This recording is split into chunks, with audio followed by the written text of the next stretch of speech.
दोस्तों, आप सभी जानते हैं कि रशिया यूक्रेन के बीच में इस समय युद्ध चल रहा है और युद्ध को शुरू हुए 20 दिनों से ज्यादा का समय हो गया है।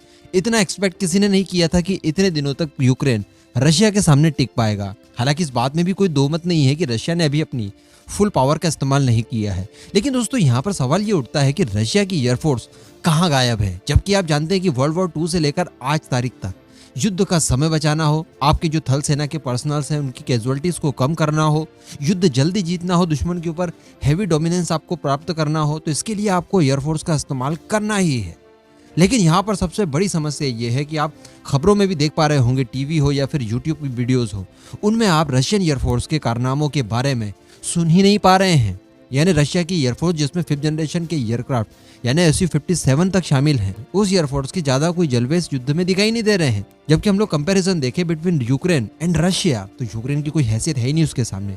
लेकिन उसके सामने भी यूक्रेन ने बहुत आसानी से रशियन एयरफोर्स को रोके रखा है। इन सब के बारे में हम लोग जानने वाले हैं आज इस वीडियो में। और ये वीडियो किस तरह से भारत को बहुत ज्यादा सीख देता है, इससे हमें क्या सीखना चाहिए, इन सब की भी जानकारी आपको मिलने वाली है। वीडियो बड़ी इंपॉर्टेंट है, आप इस वीडियो को एकदम एंड तक देखते हुए चैनल को सब्सक्राइब जरूर कर दीजिएगा। दोस्तों, इस समय पूरे दुनिया में, इवन भारत में भी इस बात की चर्चाएं बड़ी तेज है कि रशियन एयरफोर्स आखिर कहाँ गई। रशियन एयरफोर्स जो कि समय समय पर अपने कारनामे दिखाती रही है, रशिया का ही MiG-21 जो कि इतना पुराना है, उसकी मदद से हमने अमेरिकन F-16 ठोक दिया। अमेरिका के F-16 के हमने शेयर्स गिरा दिए। यानी रशियन फाइटर एयरक्राफ्ट पूरी दुनिया में अपना बहुत नाम कमा चुके हैं। लेकिन ऐसी क्या प्रॉब्लम आई कि इस युद्ध के दौरान वो कोई अपना कारनामा दिखाई नहीं पा रहे हैं। देखिए, सबसे बड़ी चाल जो रशिया ने शुरुआत में चली वो ये थी कि इस तरह के अटैक्स किए जाएं अपने बैलिस्टिक मिसाइल्स और क्रूज मिसाइल के जरिए कि जो यूक्रेन की एयर डिफेंस सिस्टम है उन्हें पूरी तरह से तबाह करवा दिए जाए। और इसकी ही कोशिश सबसे पहले की गई। साथ ही रशियन फोर्सेस ने इस बात का भी ध्यान रखा कि जो यूक्रेन की एयरफोर्स है उसे पूरी तरह से ब्लाइंड और लाचार कर दिया जाए। एक तो उनके एयर डिफेंस सिस्टम, उनके रडार सिस्टम्स के ऊपर अटैक किए गए, जिससे कि वो काफी हद तक डिस्ट्रॉय भी हो गए, जिससे कि रशियन एयरफोर्स के लिए रास्ता खुल जाए, है ना। इसी के साथ साथ जो उनके एयरबेसेस थे, रनवेज थे, इन सभी के ऊपर भी बेहतरीन अटैक किए गए ताकि वो लोग उड़ान भी ना भर पाए।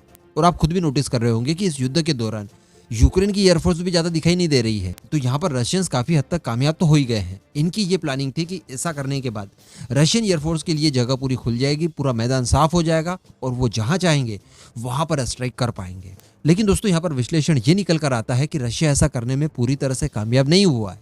हम लोग अलग अलग मौकों पर देख रहे हैं, कई तो लाइव वीडियोस हमने देखे हैं जहां पर यूक्रेन के air defence system Russian aircrafts को बड़ी आसानी से मार गिरा पा रहे हैं। इसका मतलब कुछ ऐसी जगहों पर भी यूक्रेन ने एयर डिफेंस सिस्टम को इंस्टॉल कर रखा है जहां पर रशिया अभी तक नहीं पहुंच पाया है और रशिया इन्हें डिस्ट्रॉय करने में नाकाम रहा है। इस बात को हमें स्वीकारना होगा। रशिया अभी तक पूरी तरह से यूक्रेन के एयर डिफेंस सिस्टम नहीं मार गिरा पाया है, इस बात में 100% सच्चाई है। और उसी का नतीजा है कि रशिया को भारी मात्रा में अपने एयरक्राफ्ट गंवाने पड़े। कई सारे लड़ाकू हेलीकॉप्टर हो या फिर फाइटर प्लेन हो, इन्हें बड़ी मात्रा में यूक्रेन द्वारा शूट डाउन किया गया है। दूसरा कारण दोस्तों ये बता रहे हैं, जिसके ऊपर हम लोग एक बार पहले भी चर्चा कर चुके हैं, कि रशिया भी बड़ी मात्रा में एयर डिफेंस सिस्टम्स का इस्तेमाल कर रहा है। किसी भी मिसाइल को रोकना हो, फाइटर एयरक्राफ्ट को रोकना हो, इन सभी के लिए रशिया अपने S-400 या फिर दूसरे एयर डिफेंस सिस्टम्स का बड़ी मात्रा में इस्तेमाल कर रहा है। अब यहाँ पर देखिए, आपकी एयर स्पेस में मिसाइलें ही मिसाइलें हैं जो रशिया की तरफ से दागी जा रही हैं। ऐसी परिस्थिति में रशिया की एयरफोर्स ज्यादा परफॉर्म करने के चक्कर में बड़ी मात्रा में एयर स्पेस में घुसती है, तो हो सकता है कि रशियन मिसाइलें इन्हीं को मार गिराए, अपने एयर डिफेंस सिस्टम, अपने ही फाइटर एयरक्राफ्ट को हवा में मार गिराए। यहाँ पर फ्रेंड्स एंड फो वाली पॉलिसी लागू होती है, जो कि एयर डिफेंस सिस्टम में इस तरह की फैसिलिटी होती है कि वो दुश्मन के फाइटर एयरक्राफ्ट और अपने फाइटर एयरक्राफ्ट में अंतर पता कर ले। लेकिन ये टेक्नोलॉजी अभी इतनी ज़्यादा उन्नत नहीं गई है। भारी मात्रा में अगर रशिया अपने फाइटर एयरक्राफ्ट को उड़ाता है तो कहीं ना कहीं उसी के फाइटर एयरक्राफ्ट शूट डाउन उसी की मिसाइलों से हो सकते हैं। इस बात की भी चर्चाएं बड़ी तेज है। इस वजह से भी रशिया अपनी एयरफोर्स का ज़्यादा इस्तेमाल यहाँ पर नहीं कर रहा है। इसी के साथ साथ दोस्तों, सबसे बड़ी बात निकल कर आ रही है, जो हमने कल की भी वीडियो में एक डिस्कस किया था कि रशिया के पास बताए जा रहे हथियार खत्म हो गए और उसने चाइना से मदद भी मांगी है। यहाँ पर मैंने आपको कहा था कि यूक्रेन को जीतने के लिए रशिया के पास इनफ हथियार हैं। इवन रशिया ने यूक्रेन को जीत ही लिया है भाई, वो उसके देश के अंदर जाकर घुस गया है। समझ रहे हैं आप? अगर ये युद्ध बॉर्डर पर हुआ होता तो कब का रशिया जीत ही गया होता। लेकिन पूरी तरह से चूंकि रशिया को कब्जा करना है, इस वजह से ये युद्ध थोड़ा सा लंबा चल रहा है।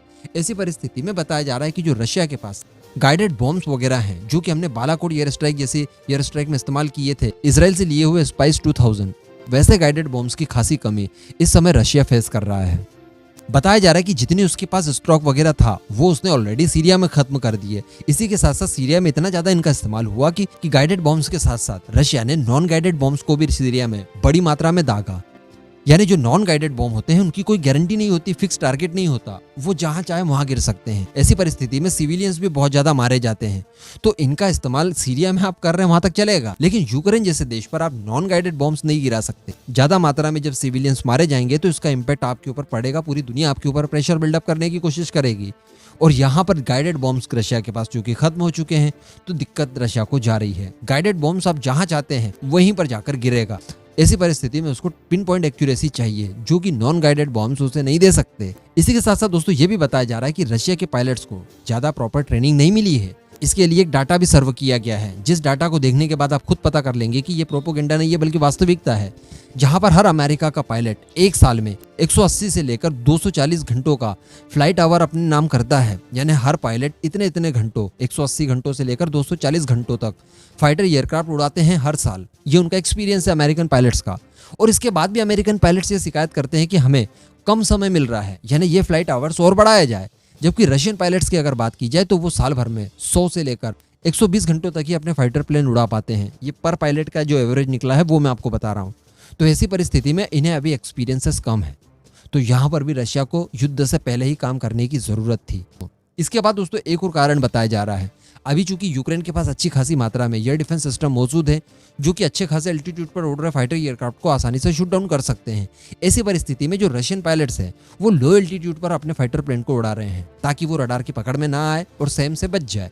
लेकिन यहाँ पर यूक्रेन की सेना इस्तेमाल कर रही है मैनपोर्ट, वो जो कंधे पर टांग कर फिर एयर डिफेंस सिस्टम के तौर पर इस्तेमाल किया जाता है, उनका इस्तेमाल कर रही है। और नेटो कंट्रीज ने भर भर के यूक्रेन को इनकी सप्लाई भी की है। तो बताया जा रहा है कि जो फाइटर प्लेन रशिया के लो एल्टीट्यूड पर उड़ रहे हैं उन्हें बड़ी आसानी से यूक्रेनियन सेना मैनपोर्ट के जरिए मार गिराती है। तो यहाँ पर भी दिक्कत है, हाई एल्टीट्यूड पर उड़ाएंगे तो उनके सैम मार गिराएंगे, और लो एल्टीट्यूड पर अगर उड़ाएंगे तो उन्हें शोल्डर फायर गन मार गिराएगी। अब क्या करेंगे आप? तो ऐसी परिस्थिति में रशिया को खासी परेशानी हो रही है। रही बात Su-57 की, तो आप जानते हैं कि रशिया का वो इस समय गर्व है। यानी रशिया की वायुसेना में उससे ताकतवर इस समय कोई एयरक्राफ्ट नहीं है। मान लीजिए ऐसी कोई परिस्थिति आ जाती है कि उनका इस्तेमाल अगर रशिया कर रहा हो और गलती से एक भी शूट डाउन हो गया, तो आप समझ लीजिए कि रशिया के कचरे हो जाएंगे। रशिया के फाइटर एयरक्राफ्ट का उसके बाद मार्केट पूरी तरह से डाउन हो जाएगा। तो दोस्तों अब इन सब सिनारियोस को देखते हुए भारत को क्या सीख मिलती है? तो भारत को सीख ये मिलती है, सबसे पहले तो अपने वायुसेना में अच्छी क्वालिटी के फाइटर एयरक्राफ्ट को शामिल करें, जिसके लिए इस समय सबसे ज्यादा जरूरत है रफाल्स की। एटलीस्ट 72 की संख्या में रफाल हमें और शामिल हमारी एयरफोर्स में करना चाहिए। इसके अलावा हमारे पास अन्य कोई ऑप्शन नहीं है, क्योंकि हमारे स्वदेशी एयरक्राफ्ट जो रफाल जितने ताकतवर होंगे उन्हें आने में अभी समय लग रहा है। 72 तो एटलीस्ट चाहिए ही चाहिए। इसी के साथ साथ हमें एयर डिफेंस सिस्टम की भी व्यवस्थाएं अच्छी करनी होगी। यानी जिस तरह से यूक्रेन ने अच्छी खासी मात्रा में इनकी तैनाती की है, इसी तरह से हमें भी हमारे एयर डिफेंस सिस्टम्स को तैनात करना होगा। फिर हमारा XR सैम हो, MR सैम हो, LR सैम हो, S-400 हो, आकाश के अलग अलग वेरिएंट हो, इन्हें बड़ी मात्रा में डिप्लॉय करना होगा अलग अलग जगह, सीक्रेट जगह जहां पर दुश्मन नहीं पहुंच पाए। इसी के साथ साथ फ्रेंड्स एंड फॉ को भी हमें समझना होगा। हमें हमारी इस टेक्नोलॉजी को उन्नत करना होगा। दूसरी बात, हमारे पायलट्स और एयरफोर्स के जो पर्सनल ग्राउंड पर रहकर एयर डिफेंस सिस्टम को संचालित कर रहे हैं, इनके बीच अच्छा खासा कोऑर्डिनेशन बैठाने की जरूरत है। इन्हें ऐसी ट्रेनिंग दी जाए कि युद्ध की परिस्थिति में ऐसा ना हो कि ये हमारी मिसाइलों से हमारे एयरक्राफ्ट को मार गिराए, क्योंकि ये परेशानी 1990 के दशक से आज तक पूरी दुनिया फेस कर रही है। क्योंकि 1990 के दशक से ही एयर डिफेंस सिस्टम का चलन निकला है और ये इतनी बड़ी मात्रा में इस्तेमाल किए जा रहे हैं। तो हर चीज का अच्छा पहलू होता है तो बुरा भी होता है। तो उस बुरे पहलू से बचने के लिए हमें प्रॉपर ट्रेनिंग चाहिए। तो इन सबको ध्यान में रखना जरूरी है, क्योंकि हमारे ऊपर तो टू फ्रंट वॉर का खतरा है और दोनों ही हमारे दुश्मन घटिया हैं, समझ रहे हैं, और हमारा साथ देने कोई नहीं आएगा। तो ऐसी परिस्थिति में हमें बहुत कुछ सीखने के लिए मिलता है इस युद्ध से। बाकी इस पूरे मुद्दे पर आपका जो भी मानना हो नीचे कमेंट करके जरूर बताइएगा।